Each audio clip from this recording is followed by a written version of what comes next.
Greetings one and all, warmly welcome back to our channel. I'm Mrs. Moonstomper. And I'm Mr. Moonstomper. Guys, thank you so much for stopping by, we really appreciate it. And thank you for your support, it's absolutely amazing. If you're new to the channel, thank you for stopping by and subscribing. If you haven't subscribed yet, hit the subscribe button. That'll make a massive difference to us and it doesn't cost you a penny. And all the other regular subs, guys, you know who you are, we know who you are. You're all Moonstomper originals and we love you for all that. So, Mrs. Moonstomper, Yes, Mrs. Moonstomper, you always do it to me, so I can do it to you.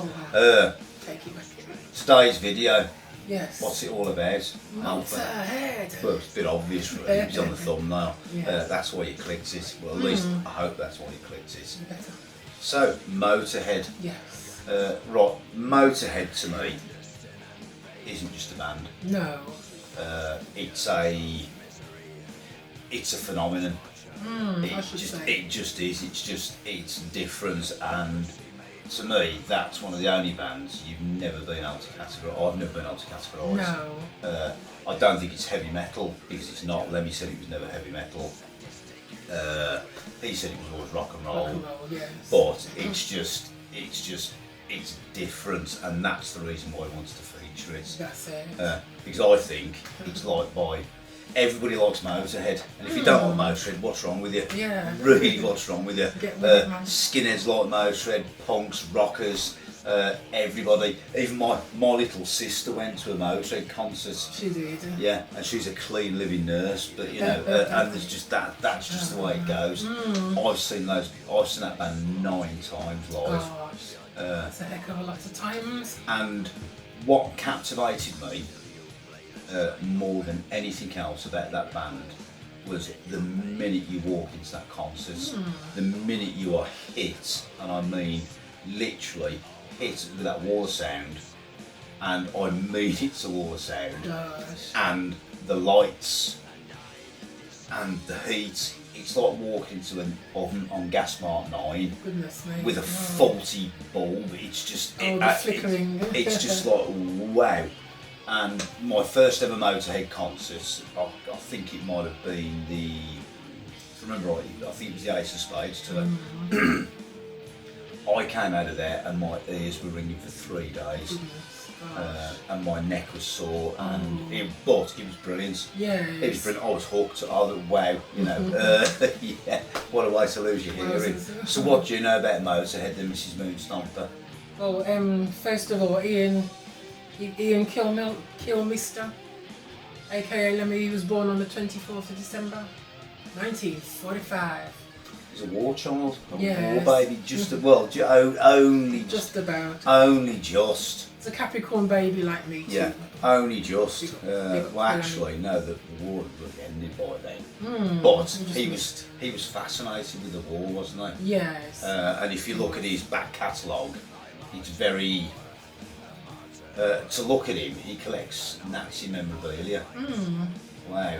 And the Maltese cross and all that as well. It's not the Maltese, it's the Iron Cross. Oh, the Iron Cross. Yeah, Right. so Okay. the Iron Cross, first class and second class Iron Cross. Okay. And then Nazi daggers as well. Does that make him a Nazi? Does it help? No. Does it help? People just put things, a look, and just make them like get it all wrong. Exactly. So, what do you really know about Motorhead? What do you really know about Lemmy? Oh, Lemmy he's a son of a vicar as well. There you go. Yes. Now, I've been called a son of a few things. I've never been called a son of a vicar. But there you go. Yes, son of a vicar, would you believe? Yeah. So his first band was obviously, ta-da! The Rocking Vicars. Spelled different, Vickers, instead of the vicar, like, not the vicar. Yeah. Because, As you do. yes. As you do. And he's also born in Stoke-on-Trent, but raised in Wales. North Wales of all places. Yes, before Now, we forget. I don't. You non-Brits out there, if you've never been to Great Britain, Wales is a green and pleasant land, should we say? And there's not much there, is there? Well, we've been there a few times. Yeah, it's very, very beautiful. It It's is a beautiful beautiful country. land. but there's not a great deal of anything there. Not really. No. So to be raised there and to, you know, so I don't know if seems a bit sheltered, doesn't it? It does, but I think the loudness of the band compensated for his quiet childhood. Yes. Quite possibly, I think maybe. Breaking free and all that. Yeah. Yes. So after the Rocking Vickers, you then joined Was it, Hawkwind. Hawkwind. Absolutely. Yes, yes. Which is kind of that was different to the Rocking Vickers. Oh, much different. So the Rocking Vickers were around in the 60s. Yes, yes. Then Hawkwind sort of came along in the sort of very, very late 60s, early 70s. Yes. And he was with Hawkwind for a few years. In fact, he was on their #1 hit, Silver Machine. Oh, yes. So, Mrs. Moonstomper, Yes, Mr. Moonstomper. how did you come to learn about... Right, so, but obviously been married to me for the last 30 whatever years and been together for God knows how many Long years. time. Right, you've kind of had Motorhead shoved down your throat, have you not? Not really, no. Well, you know, it's just like if I put Motorhead on, it's played loud because you can't play it any other way It's than got to be loud. loud. It's got to be ear bleedingly loud. I don't really care what the neighbours think actually, but you know, it's just so. But you read the biography, didn't you? White Line Fever. You certainly did, and I did as Yes, well. yes. And you know what, guys, if you haven't read that book, go and pick that book up. It's written by it's written by Lemmy, but it's obviously penned by somebody else. Oh, yes. And it's an amazing insight It is into a heck of a read. I think it's one of the most fascinating biographies I've ever read because Right. it's warts and all, pardon It the is. pun. And the thing that I found about Motorhead was really, they didn't make any money. Oh, They didn't. goodness, no. They didn't make any money. They didn't make millions and No, millions not and millions and much. millions. No, they didn't. And it was the band. That was the band that everybody wanted to copy. Yes. But they couldn't because there's only one Motorhead. Oh, yes. The band that everybody revered, such as bands like Metallica and every other band that sort of set up around the sort of the early 80s who wanted to model themselves on Motorhead. Yes. It was the band that wasn't heavy metal, it was the band that was a phenomenon. That's it. That's all it was, and it was just Sure completely was. different. Yes. And like I said earlier in the video, just my first ever time walking into a Motorhead concert I was captivated. Yes. And then the other 8 concerts I went to in the sort of succeeding years were just they were equally as good. Especially being, like you said, your first one, you being so young as well. Yeah, Under the absolutely. age of 16. Yeah, back then. yeah, it was indeed, and it was just different. You know, I've been to heavy metal concerts, but it was just different. Nothing compares to when Motorhead. No, you know, especially live, and you have to see them live. Yeah. Listen to the music's one thing, but see them live Oh, is yes. just that is the next thing. And if you think they're good on vinyl, if you think they're good on CD or cassette or MP3 or whatever you listen to, live was just the next level. It was just slam The in bum. slam in your face. Yes. So going back to how they started, so they got that. Now Hawkwind were an acid-driven band, weren't they? Yes, there was. And we mentioned them in the what video? Or psychedelia That's it. video, yes. Where they'd sort of, you know, it was all acid trips, etc., etc. But for the era anyway. Yeah. The era they were out. Yeah, sure. And then going back to sort of like how they went on tour off the back of, I think it was the back of Silver Machine getting to #1. Oh yeah. And they were in North America, and they were crossing the border from America into Canada or the other way, and they got busted by customs, or they got stopped by customs and searched, and Lemmy got busted for possession of, I think it was possession of speed, if I remember rightly. Okay. The other band, the other members of the band promptly fucked and left him. Deserted him. Well, they sacked him. Okay. They sacked him, and he came back to the UK. And if you read his book, he did unspeakable things to all their wives, whether that was true or not. And went to the lockup, took all the gear, and started his own band. Now his own band. What was his first band going to be called after Hawkwind? Oh gosh, the B word. The bastard.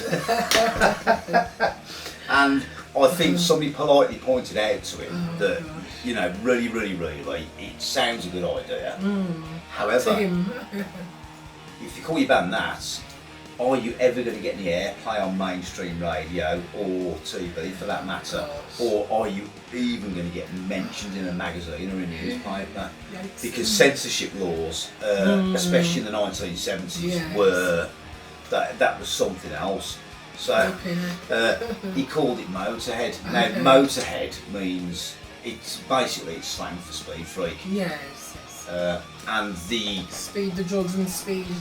Speed of the vehicle. The vehicle. Yeah. So it got I think it's North American slang. Okay. If I remember rightly. Oh right. So when they started the band, the logo. Oh yeah. What do you know about the logo? We'll put a picture of the logo on the screen. Yes. I think everybody's seen that Motorhead logo. Do you know what it's called? It's called War Pig, isn't the it? War Pig. The War Pig. Yeah, that Those is. big tusks. Yeah, the tusks and the iron cross. Yes. It's got an iron cross as well. Yeah. Oh yes. And it's just, I think it's an absolute. Well, this is a work of art, and it was done by Joe. Is it Patagno. Something like that. Patagno, sorry, yes. Patagno. Yeah, Joe Patagno, American, who's an American artist. Yes. I think he's a little bit younger than Lemmy, but he did that as a graphic designer, and they actually fell out. But he was, well, they fell out. I can't remember what the deal was, but the artwork to that actually got lost, and it wasn't reproduced until the 80s, believe it or not. Although they'd still got sort of reprints and stuff like that, so it was sparsely used. But then when they started doing further LPs in the 80s, when they could reproduce it, to reproduce it, the artwork became more elaborate. But that was the mainstay of the band all the way through. So there you go. Yes. Wasn't there two Phils in the band, Motorhead band? There's a Phil Campbell and Phil Taylor, was there? Different times. Well, no, not different times. So the original members. Oh yes. The original members, right? That was none of the members now, apart from them. Oh yes. So was it Lucas? I think it was Lucas Fox and Larry Wallace or something like that. Yes. Lucas Fox on the drums, Larry Wallace on the guitar. Yes. If I remember rightly. But they were only there for a year, and they did the first Motorhead album, which was Motorhead. All right. Then they upped and left. Okay. Phil Taylor and Eddie Clark came in 1976. Okay. Was that Fast Eddie? Fast Eddie Clark. Eddie Clark, that's his nickname. Yeah, Fast Eddie Clark played a Fender Strat at 100 miles an hour, and Phil Taylor, Filthy Animal Taylor, and those two used to fight like cat and dog. That is the classic lineup of Motorhead. The ultimate, that's the Ace of Spades Motorhead, the Overkill Motorhead, all those, the Motorhead, if that makes sense, the original one, the one that everybody first heard. If you're old enough to remember that. That's it. Yeah. But that was a departure from the very, very first Motorhead. I see. The very, very first Motorhead was quite sort of. Is it again different again? It was. Back then? It was slower. All right. It was a lot slower. It was. I would say it was very 1970s, but then, Lemmy, I think Lemmy actually took inspiration from bands like The Damned, because he hung around bands like The Damned, he hung around the punk scene. Yes. So, and when I say that punks, skins, rockers and everybody else likes Motorhead, it's because of that. It's just a wall of noise. If you like oi music, you're going to like Motorhead, that's for sure. If you like heavy metal, you're going to like Motorhead. Yes. If you like classical music, you better like Motorhead. Yeah, that's what I say. Right, but then they again the band used to fight like cat and dog. Phil Taylor and Eddie Clark especially. Yes. They were always fighting. Goodness me, it's just like Ginger Baker from Cream. And Jack Bruce. That's it. Yeah, again it's the same. And then you get Sting and Stuart Copeland. Yeah, again, it's just that. But that's what makes a really, really good band. It's that they can fight off stage, they can literally kicked the shit out of each Yeah. other. I think Eddie Clark broke Phil Taylor's back, throwing him down the stairs. If I remember right, or was it the other way around? Oh my God. But literally, that's how bad it used to get. Jeez. They knock each other unconscious. But what I will say is, off stage, the antics were out there, but they get on stage and literally Lemmy would call them to order, and it was professional. That's it. It was the differences went, and they just played to the music. You know, Keeping personal and professionals apart. they did, and they did that really, really well, Yes. exceptionally well. So we're gonna take a bit of a break now because we probably both need the toilets, etc., because we're old. And we're going to put a VT on for you, and we'll come back after this VT, guys. So Yeah. stick around, stay tuned, watch the Stick VT, around. and we will see you in a mo. Very crafty. So what are the essential ingredients of good metal or good rock and roll for you? Well, you've got to be interesting on stage to look at. You can't be standing there looking at your shoes, you know, like all these musicians do. And you've got to be an actor, really. And you've got to be good and loud too, you know. And you've got to know what the fuck you're doing on your instrument too, because if you can't fake it. Volume, right? Volume. Pretty important for Motorhead. Pretty important for anybody who wants to be heard over the chicken in the basket crowd. Nobody's talking while I'm on. I'm sorry, they're watching the band or they're leaving. That's it. And speed too, right? When Motorhead first started to emerge, I think you guys were regarded as being faster than a lot of the stuff that was going on. Well, we were probably taking more speed than anybody else, you know. Because, you know, if we had a tour in those days, there was 56 shows, in 53 shows in 56 days in England, right, with Saxon. And I don't give a fuck who you are. You ain't going to do that on adrenaline and being high on life. I don't care, you know. Not when you're 33 years old, you know. You're going to need a little help there, you know. But it's also purely recreational as well, you know. Who cares, you know, what the fuck, you know. People invented it, should be able to do it, you know. And speaking of speed, right? Speed's in the name for Motorhead. For people who don't know where that name comes from. Oh, it's old slang for speed. If you look in the Mothers of Invention albums way back, you'll find James Motorhead Sherwood. It means motor mouth as well, you know, somebody wants to start talking, which is also true of us, you know. There's a lot of speed in your book too. A lot of hedonism going on. Well, a lot of hedonism in rock and roll, it's as it should be. What do you expect? Introvert, you know, like existential rock people? I don't think so, you know. So rock and roll should be about that as well then, is it? Rock and roll should be rebellion for its own sake, with no clear goal in mind, fueled by all kinds of fun, and like with naked women all over the place backstage. I don't care what your prejudices are, I don't have them. You know, I love women, I think they should be naked backstage all the time. I love looking at them. It's great. I'm not sorry for one moment of it. I always treat them like they should be treated. I'm a gentleman, you know. But I still like them. You talk a lot about getting flack from feminists in your book. Yeah, it's not fair, really. Yeah. Because we took the only girl band around then, Girls' School, on their first tour, you know. Nobody else would touch them with a yardstick, you know. And we took, even the rest of my band said, oh, they're girls, you know. I said, fuck that, they're good, you know. It doesn't matter, you know. And people would always say about Kelly, oh, she's pretty good for a girl. I said, she's better than you, man, you know. She's better than you. Although, I tell you what, they have as much fun on the road as I ever seen a guy band have, you know. I mean, they're just graceful, you know what I mean? And they drink you under the table, too, those chicks.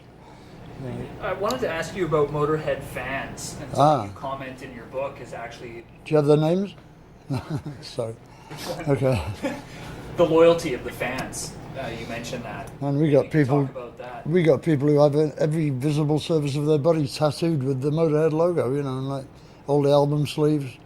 One guy in Germany's got 3 faces on his calves of his legs. Man, he's got. Yeah. I mean, I don't know if I'd do it. You know what I mean? I admire his pain threshold. You know, because that shit hurts. You know, I mean, I've only got 3 little ones. You know, and they hurt like hell. I don't know. So do you think, I mean, it's maybe not only Motorhead fans, but metal fans seem to be more passionate than fans of any other style. I mean, well, then it's a loyalty thing, you see, again, you know, because like if you're a fan of the top 40, you necessarily have to change your allegiance every month, you know. So, and all them unwanted singles you buy, you know, as well. all those terrible songs from last year that you can't bear to play anymore, you know. It's a very like cost-intensive business, you know. But I used to like vinyl albums anyway, because you could actually read what the liner notes said and everything, you know, instead of like the magnifying glass. You know. You think metal is the ultimate underdog music? Yes, and I'll tell you why. So-called heavy metal, whatever you want to call it, I call it rock and roll, and it is the logical successor to original rock and roll. All right, if Eddie Cochran was like 18 now, he'd be in a garage with a band, you know, playing the Les Paul copy from Japan. You know, that's what he'd be doing, because it's the same urge to make a loud noise to piss your parents off and to get laid. You know, basically, is what we're talking about. So this is the scabby bastard child of rock and roll, right? So that's why I like it, you know. That's why it'll always come back. They'll never get rid of it. They try every 3 years or so, they try and stamp it out. They have demetalizing classes, you know, in Wisconsin. That's pretty near Canada. You want to watch out. We actually tried to track down. They take away your studded armband, you know, and all that. That's right, that's right. Stop you saying things like Judas Priest, say bad, bad, bad, you know. Shock aversion therapy, you know, every time you say heavy metal. It's unbelievable. I mean, what do they think we're doing? I think with America, see, it's all hag-ridden by religion. You know, they think it's rich clad or something, you know. Ooh, you know, the devil, you know. So why does it get under people's skin, do you think, this music? Like, what is it about it that just... Because it's not trying to be nice. It's trying to be badass, you know, which is what all good rock and roll always was. You know, Jesus Christ, look at Little Richard, man. A black gay guy from Macon, Georgia. How do you think it was like growing up gay in that environment in the 50s? Jesus Christ, they'd tar and feather him just for looking at him. You know. And like that's, he had to do it. He felt it and he had to do it. And he's still the greatest rock and roll vocal for me. You know. So rock and roll is heavy metal is rock and roll, you know. Did you see Motorhead as being part of that movement with Maiden and Priest and No. Saxon and those bands that came out at that time? Oh, we were before then anyway. I mean, Yeah. we were 76, you know. I thought we were more like a punk band, really. I mean, if you shut your eyes and forget our history, then we are a punk band. Sound more like a punk band than a, you know, metal band to me, I always thought. Because we always had more common with the Damned than, like, say, Judas Priest, you know. But we have long hair, so you see, we have to be metal, you know. It's obvious, you know, to any thinking man. Like, you know. Well, that was what I was going to ask. Why is it that people always slot Motorhead in with? I mean, I think That's it's got something why. to do with the imagery too. That's right? why. Like the Long Gothic, hair. the Gothic Bingo. script and you know. Well, Sid used to wear a T-shirt with a swastika on it, you know. I mean, if people think I look like a fucking Nazi, and they always do, you know. Then they're in a lot of trouble, you know, in their head, because anything less like a Nazi you could not find. I've had 4 living girlfriends and they've all been black. I couldn't really introduce them to Der Fuhrer at the Nuremberg rally, could I? This is my wife, I'm Fuhrer. Oh, yeah? Yeah. And you guys, I mean, of course, the classic question is you guys have always appealed to both of those crowds, right? Yeah, The lucky. punk kids and the metal kids too. Well, like I said, we sound like punk if you shut your eyes, so I'm sure there are all these punks in the crowd, like, not looking at the hairdo, you know. The long hair thing, you mentioned long hair a lot in your book, I was struck by. No, it used to be rebellious before it became like the status quo, you know. But still, like your length and my length still ain't the status quo. People still edge away from you in restaurants, you know. And he smokes too, you know. My God. Why do you think that Motorhead had a harder time cracking America? Oh, we're not cute enough. That's the problem with that. You know. And we don't sing, you know, songs that you can sing along to in bars, you know. Or play at your wedding, you know. One thing that struck me too is you have some strong opinions on accusations of selling out and in going commercial. And Well, that's see, always been commercial is a funny word to use as an insult, because being commercial just means that more people bought your music, which is what you're trying to do when you set out to make most people as possible hear your music. That's why you do it, you know. And anybody who says, I don't want fame and fortune is full of shit, man. I don't give a fuck who they are. You know, that's rubbish.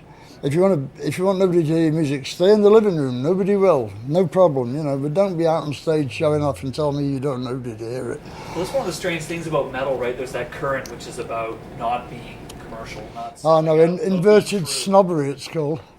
Yeah. You know, it's like the communist revolution, everybody who's got money must be a cunt. It's not true. It's not that way.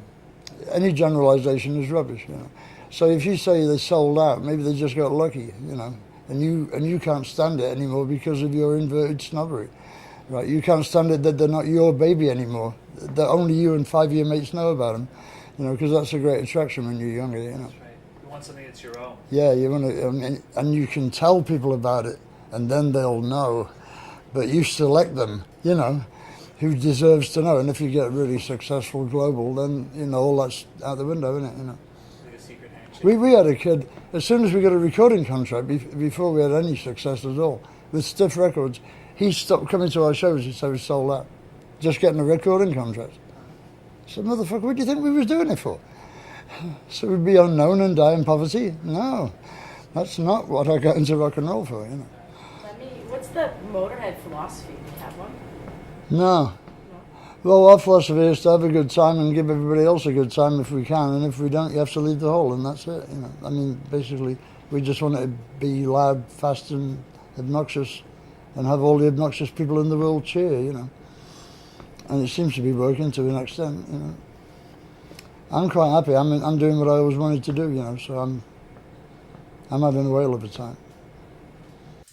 Hey, welcome back everybody. Do hope you enjoyed that VT. I certainly did, and we haven't even made it yet, but we always say that, don't we? So going back to Phil Taylor and Eddie Clark. Fast Eddie left the band, and they got Brian Robson from who's a thin Lizzy guitarist. Oh, I see. Absolutely brilliant guitarist. Yes. And they did the LP Another Perfect Day. That LP is blisteringly good, and the guitar work is absolutely first rate. But Lemmy didn't get on with Brian Robson. I think when the sort of the stage presence of Motorhead was black. Yeah. Everything was black. Lemmy dressed in black. Everybody dressed in black, and that's just the way it went. Black with the bullet belts and the cowboy boots, etc., etc.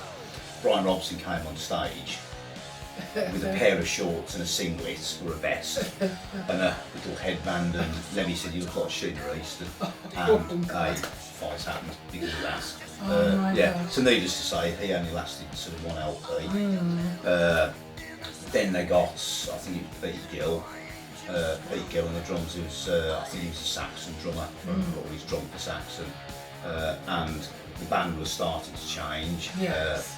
Brian Robson left, and then they got a chap called Wurzel, and they got Phil Campbell, who was known as Wizzo at that point. So they've actually got a four-piece lineup. Yes.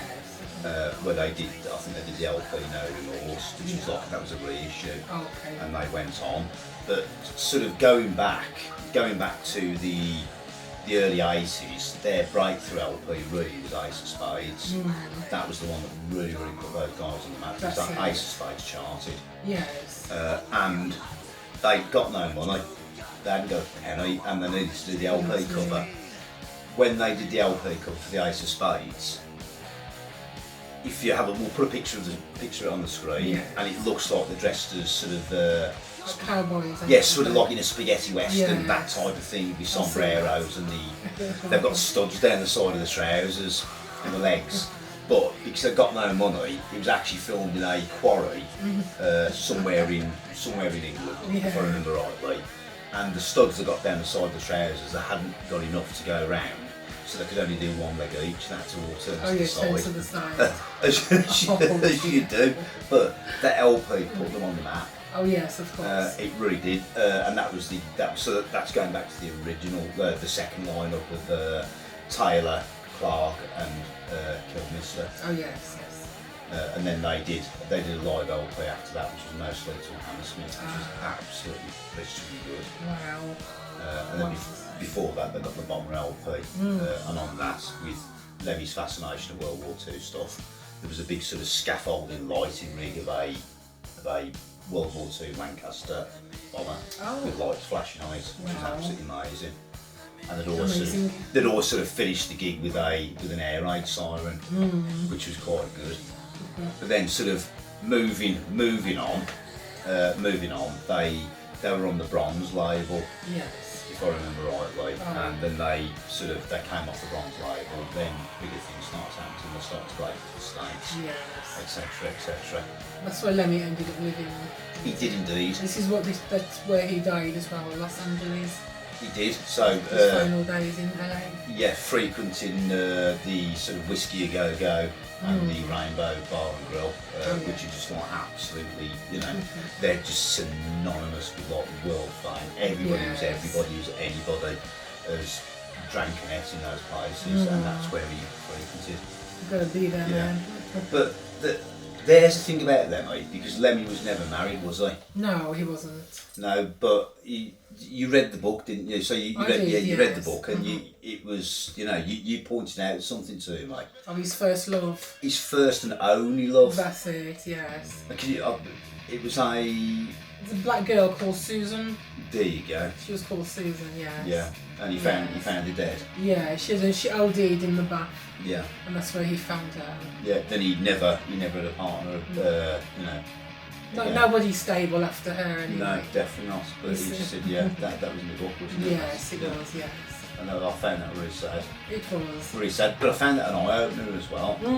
Especially now we're obviously a mixed race couple, no shit, but, and we sort of got together in the what the late 80s, something like that. Yes, we did. But he was with her in the 60s. 60s. It's like unheard of, wasn't it? It was very, very unheard of at that Especially, point in time. especially you get the white women with black boys, black men, but for a black girl and a white boy, it wasn't seen. It was unseen and unheard of. Yeah, very much Yes. so. Very, very much so. Just didn't Yeah. see it then. There you go. Up till recent now, it's more popular, isn't it? White men and black ladies. Yeah, I think it's just the money thing. I think. No, I won't joke. But no, as long as you're happy together, I don't think colour should matter anyway. But yeah, hey ho. No, it doesn't. That's not what you told me last night when you racially abused me. No, just joking, guys. Guys, You just think joking. so you're funny. Indeed. No, you was racist to me. You calling me this and that. No. So we've come off we completely digressed there, have we not? And we're not talking about Motorhead all of a sudden. But so back in the room. 3, 2, 1, back in the room. So there was another thing with Lemmy as well. So because he grew up in North Wales and there wasn't much to do, him and his friend had got an artificial limb, and I can't remember whether it was a leg or an arm, and there was a Girl Guides sort of encampment. This is when they was younger. When they were younger, they all pitched up tents, and Lemmy and his friends says, we'll go and sort of bother those and see if we get anything in the tents. So they've got into the tents and they're just about to get down to it, and then I think the Brown Owl, which is the senior sort of the one who's in charge, caught him at it. Oh, God. And Lemmy said his lasting memory of that was him running across this dark, muddy field in the middle of the night, and his friend being bludgeoned with his artificial limb by Brown Owl, and he said he couldn't laugh, he couldn't run for laughing, he couldn't, because all he could hear was his friend screaming, getting bludgeoned with his own limb. But I can't remember if it was an arm or a leg. One of those. Yeah. You're forgetting beaten with your own artificial limb. Yeah, but that's so there you go. And then another thing he did, I think he had a pocket full of. In those days, you had different drugs like blues. Blues were a thing, so we'll put a description on the screen what blues were. Okay. But literally, he had a whole bag of those, and the police pulled them over. Yeah. And he thought he was going to get searched, so he ate the whole lot, as you do. And there was just like a big handful, he ate them all, and this police officer came to talk to him, and he got a mouthful of blue mush. And he said he remembered lying on his back in his flat for about 3 days, just comatose, with his eyes open, couldn't move. Bizarre. As you do. That's truly bizarre. As you do, and I always thought, anyone who can do that, you're up there with Ozzy Osbourne. You really are, and Keith Moon, and the rest of them. You just don't think people like that would die. The amount of drugs they've consumed Especially Lemmy, I didn't think he'd die so soon. Well, I didn't. Not with all the Jack Daniels and That's it. Jack Daniels and Marlboro. You know, Wow. it's just, you know. There you go. Yeah. So talking of Ozzy Osbourne, Oh yes. what a lot of people don't know is Lemmy was a prolific songwriter, and I think it was when I think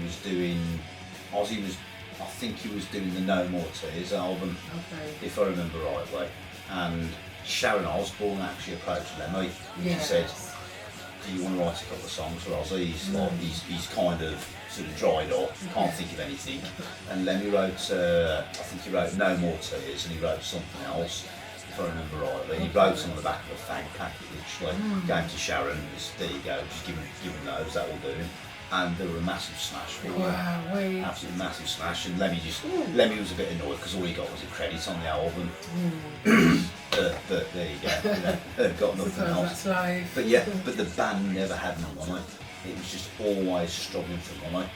But Lemmy's ethos was always, he'd stand there in the concert and he'd go, who's got the new album? And he goes, if you haven't got it, just go and steal it, beg it or borrow it. I just wanted to hear it. Yes. So he just wanted people to hear the music. Gosh. And there's something with that that's almost struck a chord in me. That I'd like people just to hear the music. I don't really care whether they buy it or not. That's proper humble, that is. Isn't It's it? humble, but you never make a penny. No, You you, know, can't never live ever. on. You can't live on humble. No, Like- exactly. But I think he was happy. Yes. That was the oh, main bless thing. him.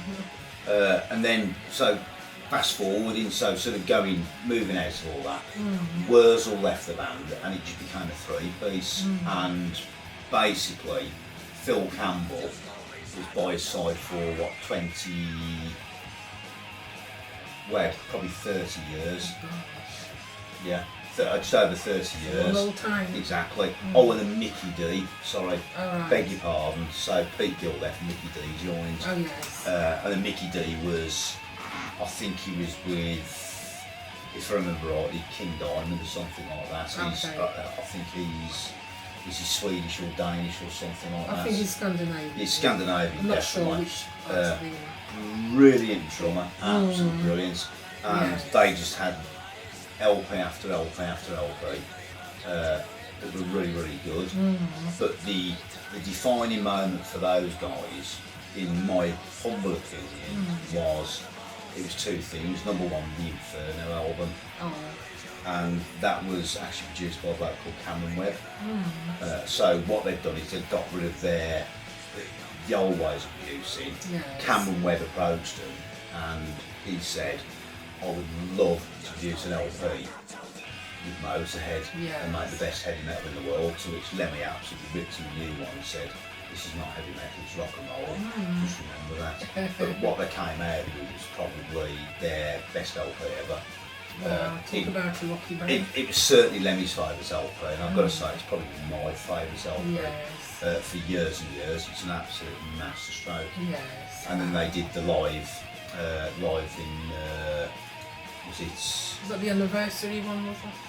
I think it was 2004, something like that, and it was live in Germany somewhere, Berlin or somewhere like that. Something like that. Yeah. Which is really, really good. So, or Frankfurt or somewhere like that. Dusseldorf. Oh yeah, that's it. I remember him saying yeah.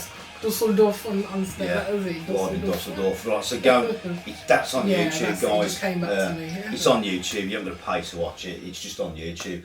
Motorhead live in Dusseldorf. Watch that, and you'll see exactly what those guys are all Yes. about. And you know, I saw them during that tour, then after, and it was just blisteringly good. Wow. I mean, blisteringly good. Yes. But it was like they just hadn't changed a bit. Okay. You know, to the point where they got like the only thing that changed was a mosh pit. But you know, what the hell's one of those? You know, and I didn't really want to stand in that, so I just spent all my time pushing people out of the way. Oh gosh. But then there was like an old hippie in the audience who probably supported Motorhead and Hawkwind all his life, a bit like me, who dropped his glasses.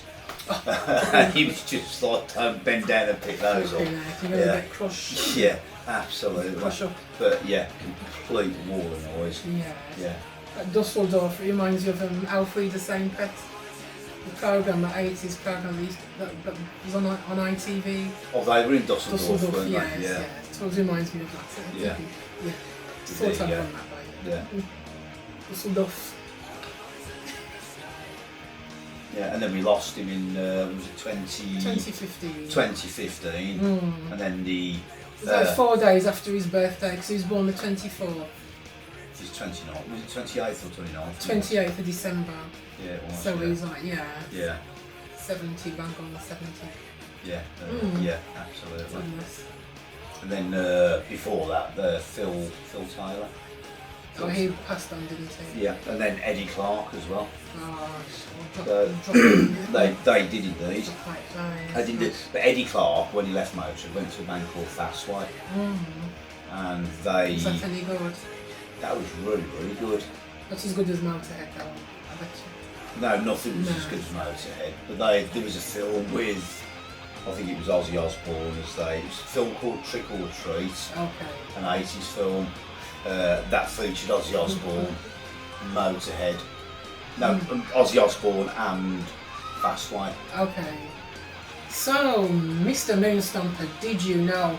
Did you know? I didn't know, but I dare say you're going to tell me, but I might know. Oh. Who knows? So let's have it then, Mr. Moonstomper. Come on.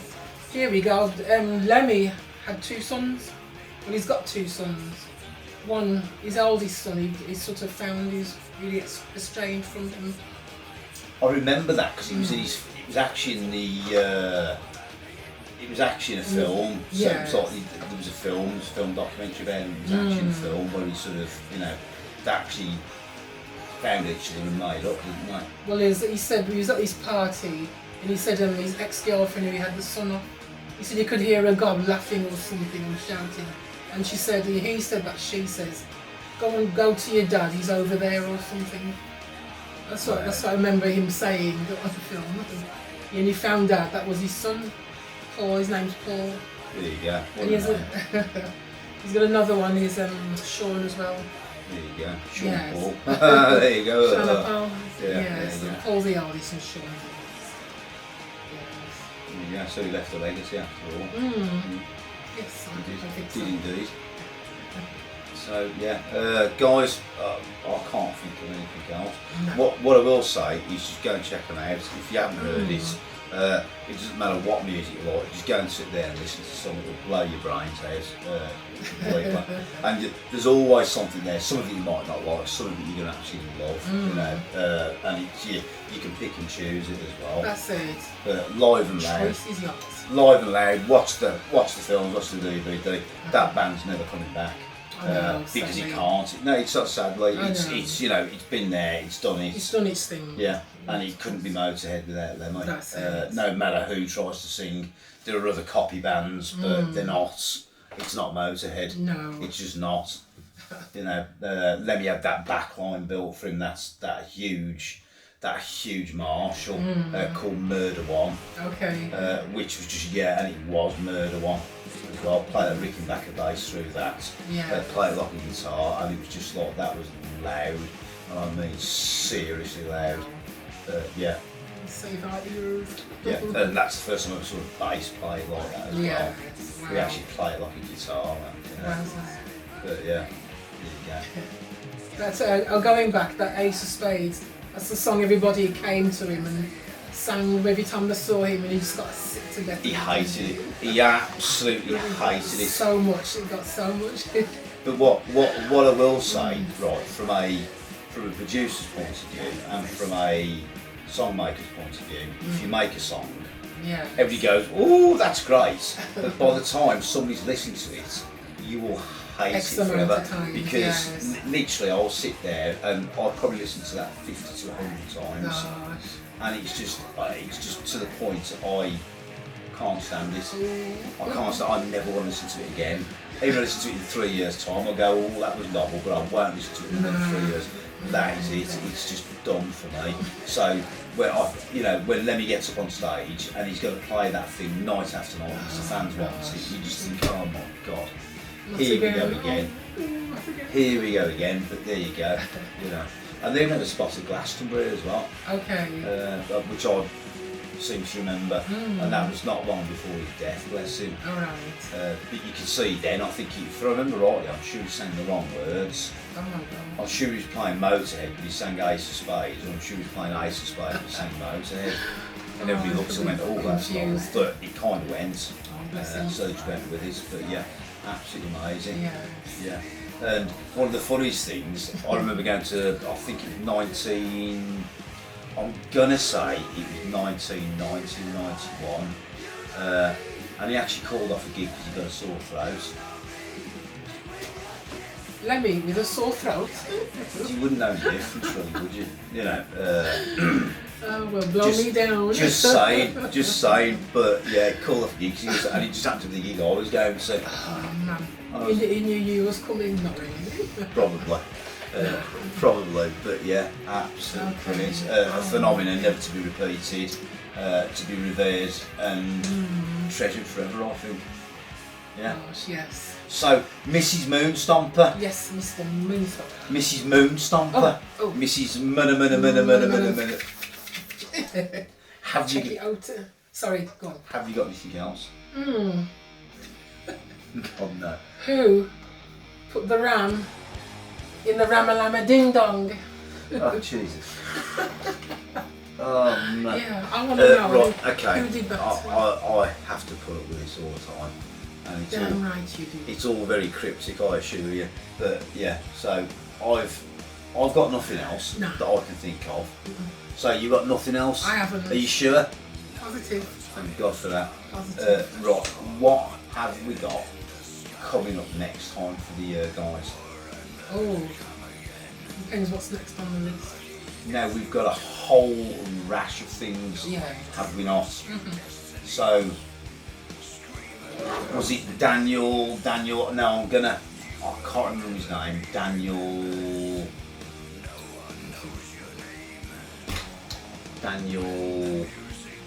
I think I remember something about the 27 Club or... no, that was, no, Chris Petty's mentioned the 27 Club. Oh, right. So we're going to do the 27 Club, but it's Daniel, and I'm going to... You know who I'll he put his be. name on the screen. You know who you've Absolute been, legend. You came up with a brilliant idea, Skinhead Inc. Oh, yes. So yeah, That's the one. and I think that's a brilliant idea because we're going to do that one, right? So not just yet, but we are going to do that one, Yes, it's to come. and that is going to be absolutely brilliant because those tattoos have actually got meaning. Crucified skinhead, spider's web, yes. the different letters and numbers, and the different insignia as well. So we're definitely going to do that Okay. one. But I think coming up next week, I actually think it is the 27 Club. Okay. It is indeed. So it's gone but not forgotten, the 27 Club. Alright. So that's the one. Is it not? So you'll have to stick Okay. around and stay tuned for that. That is going to Jump be out. absolutely amazing. I'm going to have a few gems in there, things you actually didn't know, because that's what we're good at. Is, Da, da, da. but it'll be useless information all the same, will it not? Who knows? Yeah. So You gotta watch it. yeah, there you Watch go. it to believe. So until the next time, guys, I've been Mr. Moonstomper. Much love, peace, and respect to you all, my brothers and sisters. Peace out. This is Moonstomper saying goodbye. Love ya.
you like it, maniac.